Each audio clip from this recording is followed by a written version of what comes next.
Good governance जो प्रदेश सरकार की पहली कड़ी होती है, जहां से प्रशासनिक व्यवस्थाओं से लेकर सभी योजनाओं आदि का क्रियान्वयन जनता के लिए होता है। लेकिन अगर प्रदेश में यही सही ना हो तो बाकी चीजों का क्या?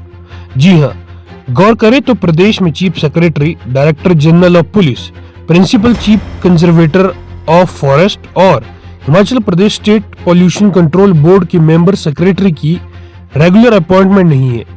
और ये सभी कार्यभार महत्वपूर्ण है, जो प्रदेश की प्रशासनिक व्यवस्था से लेकर वन विभाग, पर्यावरण तथा कानून व्यवस्था संभालने तक के प्रमुख दायित्व है।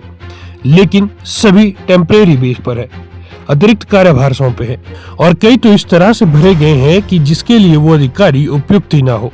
जैसे प्रदूषण नियंत्रण बोर्ड में मेंबर सेक्रेटरी, जिनको लेकर कई खबरें भी आपने देखी, लेकिन सरकार द्वारा अभी तक कोई ब्यूरोक्रेट इन सभी पदों के लिए नहीं नियुक्त हो पाया है। इन सभी विषयों को लेकर आरटीआई एक्टिविस्ट देवाशीष भट्टाचार्य ने भी सरकार को आगाह किया था तथा राज्यपाल महोदय तक इस विषय को रखा, राजभवन के ध्यान में लाया और प्रदेश में गुड गवर्नेंस को लेकर चिंता जताई थी। बहरहाल अब राजभवन ने इन सब को लेकर सरकार को हिदायत भी दी है कि इन विषयों को देखा जाए और राजभवन को इन मामलों से अवगत करवाया जाए।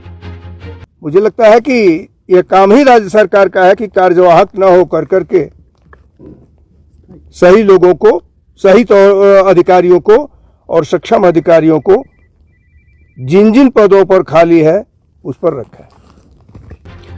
लेकिन बात हैरानी की है कि एक तरफ सरकार व्यवस्था परिवर्तन जैसे बड़े शब्दों का प्रयोग करती है और दूसरी तरफ व्यवस्था की मुख्य प्रशासनिक, कानूनी तथा अन्य महत्वपूर्ण कड़ियां ही टेम्परेरी है। उक्त पदों पर सरकार को स्थायी अधिकारी नहीं मिल पा रहे हैं, तो क्या प्रदेश सचमुच व्यवस्था परिवर्तन कर पाएगा? खबरनामा के लिए कमल ठाकुर की रिपोर्ट।